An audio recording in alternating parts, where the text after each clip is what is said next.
Hey guys, we're gonna go in here and take a look at it. Carrie? All right, here we go. So we're going inside. It does have wood siding.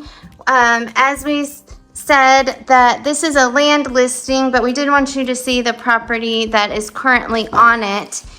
This is the living room, dining room, and what was the kitchen area. And then this is the living room space. As you can see, extensive renovations need to be done, but they could be if you would like this to be your next property. So that's bedroom number 1.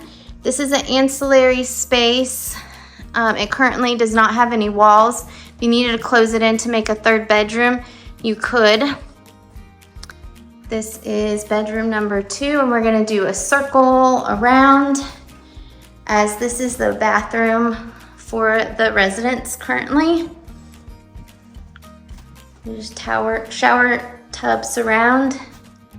And then this is the utility room, washer, dryer area, hot water heater. And then this goes back to the back section of the home, which we'll show you later. So we're gonna head out and we will show you the rest of the property.